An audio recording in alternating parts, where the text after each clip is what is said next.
Everyone wants to know when and where this rock will touch ground. They sent me the data. I rushed into the office rather excitedly and spent the next couple of hours trying to get my arms around the problem and running the numbers. And I reached the conclusion it was a 100% chance of impact. Chesley calculates the collision will occur in less than 13 hours, approximately 5:45 a.m. Eastern African Time. Its target, the Nubian Desert in northern Sudan. We had really expected or anticipated the discovery of an asteroid that was going to hit the Earth before impact. With time to react and time to predict the location of the impact, it was very extraordinary. Never seen it before. It was countdown to impact. Steve Chesley. With no time to stop this runaway space rock, emails went out to alert those on the ground and in the air. 5:45 a.m. The moment has arrived. A commercial pilot is flying over Sudan. He witnesses a fireball smack right into the Earth's atmosphere with the energy of about 1,000 tons of TNT. As it entered the atmosphere, it started to burn and brighten. At some point, the stresses on the body became so fantastic from the atmospheric pressure that it just exploded. That explosion would have sounded like a sonic boom.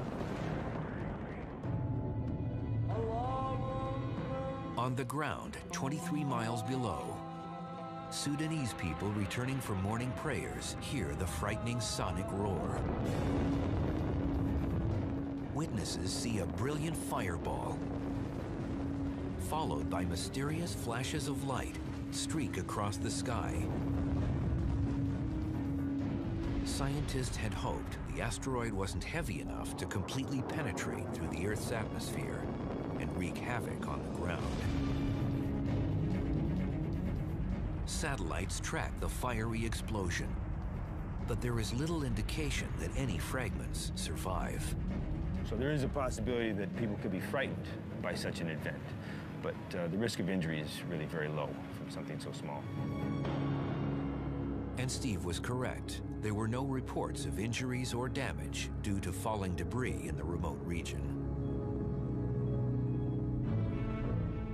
Planet Earth was spared from a potential disaster, partly because the region was so remote and the impactor was small.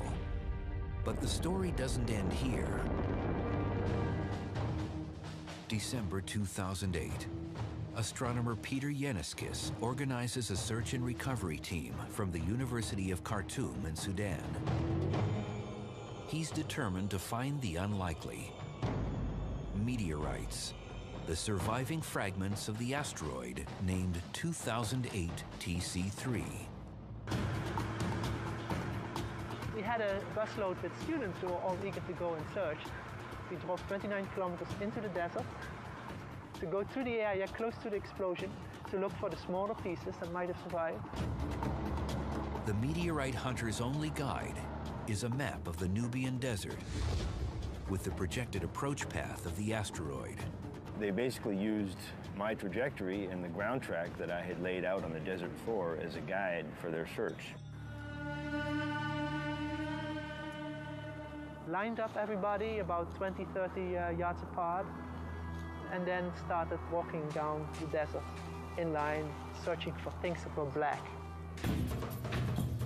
But spotting small charcoal-like stones on the rocky desert surface is akin to finding a needle in a haystack. As the sun begins to set on the first day, the team is about to walk away empty-handed when a student suddenly comes forward with a suspicious rock. A student called Mohammed Alamin had this little rock in his hand that was clearly a meteorite. It had a beautiful black fusion crust around it, and it was undoubtedly a meteorite. And then everybody started being excited and shouting and singing and waving their hands. 280 meteorite samples were eventually recovered, equaling 11 pounds. which for planetary scientists was like hitting pay dirt. This was one of the meteorites that was recovered. Not much bigger than this. We think that a lot of these meteorites, when they came out of the explosion, were tumbling very rapidly, and that resulted in breaking of the meteorites when it was still up in the air. 2008 TC3 is the first asteroid ever observed in space, which was later found on the ground. Scientists are calling it the first asteroid sample return mission. It's the first time that we've actually detected something in space, figured out that it was going to hit the Earth, figured out where it was going to hit the Earth, and we actually saw it hit the Earth. We've even recovered pieces of it. That's remarkable. This whole experience was really fantastic for us. This was an excellent test for what we're really preparing for, which is the possibility of having to deal with a larger impactor sometime in the future.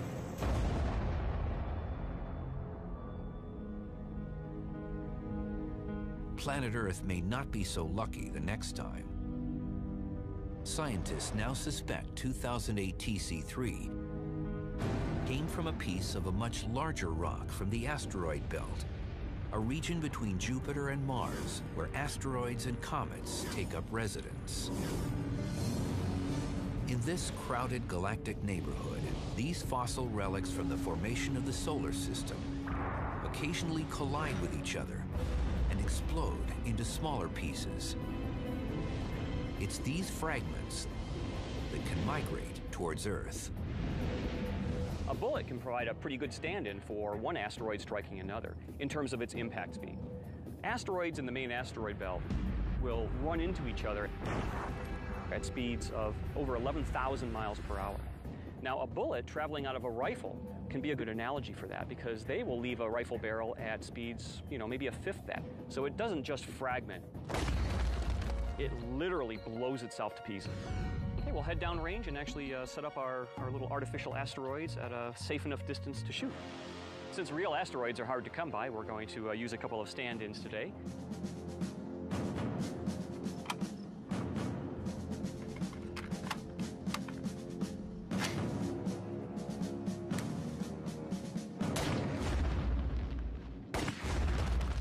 These bullet impacts are comparable to the collisions in the asteroid belt. Let's see what our results are here.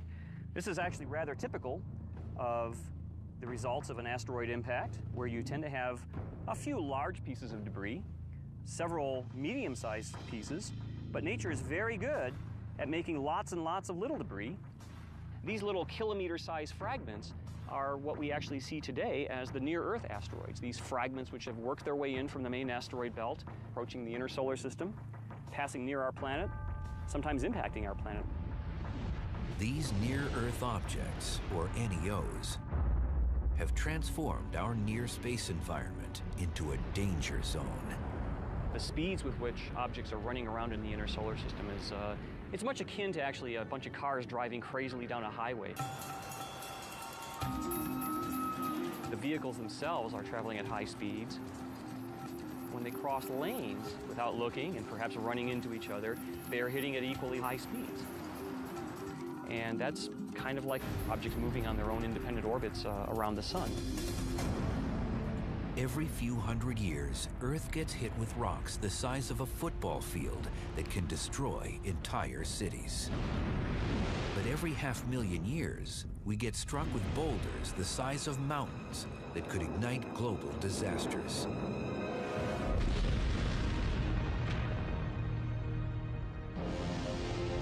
The Earth's atmosphere, a layer of gases surrounding our planet, incinerates most material.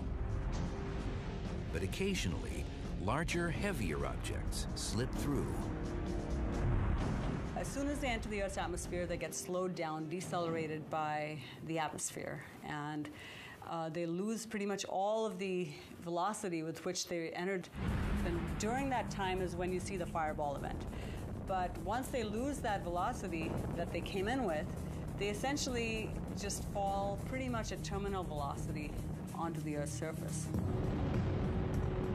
When asteroids hit the Earth's atmosphere, they become meteors, bright fireballs in the sky. If they make it to the ground, they're called meteorites. Over the past century alone, meteorites have struck homes, vehicles, and even people. In 1954, an 8-pound meteorite crashed through the roof of a home in Sylacauga, Alabama, and hit a woman in the hip, leaving her with nasty bruises. In October 1992, amateur videos caught a fireball flashing across the skies above several Atlantic states. The 27-pound meteorite eventually crushed the back end of a car in Peekskill, New York. In November 2008, a police dash camera recorded a bright meteorite explosion in the skies over Alberta, Canada. These caught-on-video impacts prove that things really do fall from the sky. What's even more startling is the physical evidence of much bigger impacts, ones that have caused global catastrophes in the past and may ignite a cosmic Armageddon in the future.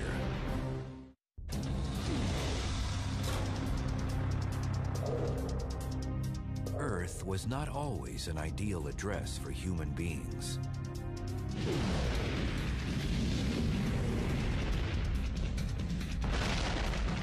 During its infancy, 3.8 billion years ago, the third rock from the sun was a cosmic war zone.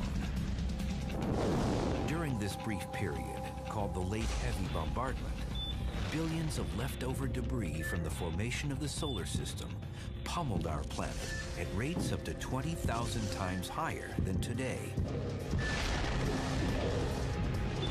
What happened is that Jupiter and Saturn, the two giant planets in our solar system, went into what's called a gravitational resonance with one another. So Jupiter made 2 complete orbits around the sun for every single orbit made by Saturn. And when that happened, it rearranged the entire solar system. It reshuffled Uranus, Neptune, Jupiter, and Saturn, and moved the giant planets farther out. When that happened, that just sent a volley of comets and asteroids rocketing into the inner solar system. At the same time, these rocky bodies helped to mold our baby planet to the shape it is today. Here are the battle scars. Only 170 impact craters are still visible on Earth. Weather, water, and plate tectonics have erased most traces of ancient cosmic violence. But proof of Earth's tumultuous past lies on the Moon, which was formed at the same time, but lacks plate tectonics and other erosion processes that tend to erase the evidence. The Earth itself has been bombarded every bit as much as our nearby moon. If you look up at the moon in the sky and you see its cratered surface, you have to imagine our own Earth cratered and battered to at least that degree, and in fact, because we're a bigger target in space, even more.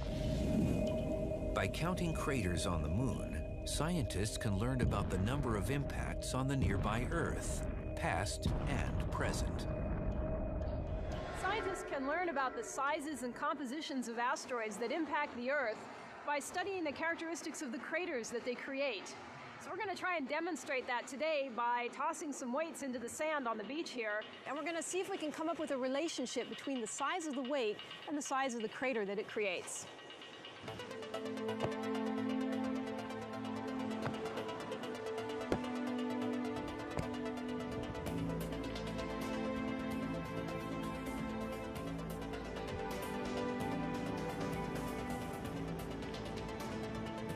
Based on my measurements, I calculate that this beach was impacted by 3 rocks, 10 inches in diameter, 5 rocks that were 6 inches in diameter, and 11 2-inch diameter rocks. This technique of measuring the size and frequency of craters on this beach is very similar to the technique that scientists use to understand the frequency of impacts throughout Earth's history.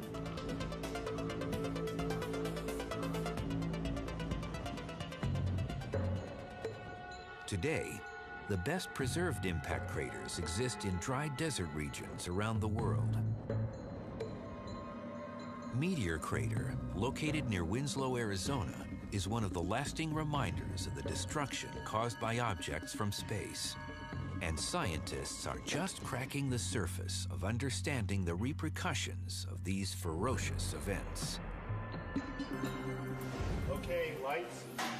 Okay, do we want to back one off to 250,000? Planetary geologist Pete Schultz formulated a new experiment to simulate what impact craters look like under the surface. 1.1 feet. At the Vertical Gun Range at NASA's Ames Research Center, Schultz is using a massive 30 caliber light gas gun that shoots projectiles at various targets inside a vacuum chamber. Today, we're going to try to look inside a crater as it forms. And to do this, we're going to use a clear block. It's transparent, so we actually get to watch the crater as it grows, but from the inside rather than from the outside. This little bead is simulating an asteroid that's going to slam into the surface of the Earth. So let's get inside. We're in the impact chamber. This is where everything happens. The little projectile bead is going to be coming in at around 4 miles per second. We're going to hammer this transparent block. We're going to be looking at everything that happens below the ground when an asteroid hits the surface of the Earth. Outside the chamber, high-speed cameras will document the deep impact from various angles. Are the Shimatsus all up down there? In the control room, Schultz watches the monitor with nervous anticipation. High voltage?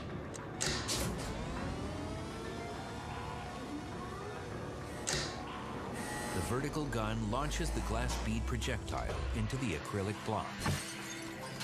Sweet. Wow, okay. That is just freaking gorgeous. The experiment was a smashing success. Kapow! So here we actually have the impact, but now we see this vapor plume. This is really hot gas. It's about a temperature close to the surface of the sun. And then as it moves away, it cools, and now we begin to form the crater with the ejecta coming out. And we're watching the crater actually begin to form on the inside. That is awesome. Okay, I want to see what we did.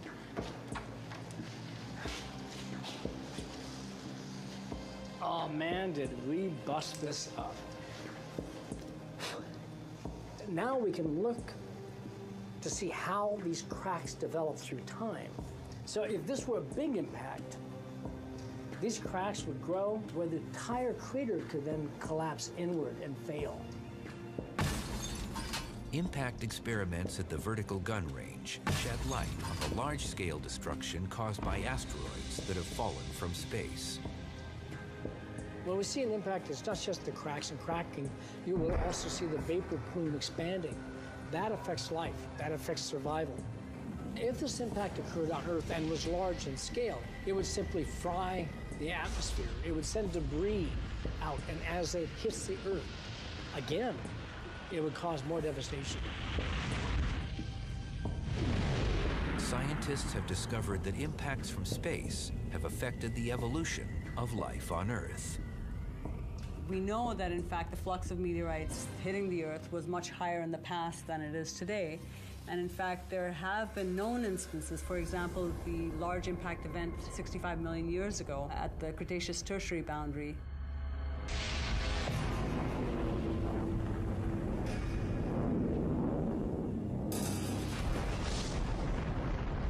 $65 million years ago, an asteroid the size of Mount Everest struck the Yucatan Peninsula in Mexico with the energy of a 100 million megaton bomb. It created a 100-mile wide crater underwater that was finally discovered in the 1980s. Scientists have determined that the asteroid impact ignited atmospheric events that may have led to the mass extinction of 75% of all prehistoric species, including the dinosaurs. There were a lot of potential effects that could have led to the extinctions. Heating of the atmosphere, for instance, by the ejecta, perhaps leading to wildfires. the poisoning of the atmosphere from the gases produced from the vaporized asteroid. It was every ecological disaster you could think of all happening at the same time. But was this the last time an asteroid triggered a mass extinction? A controversial new theory suggests a space rock was responsible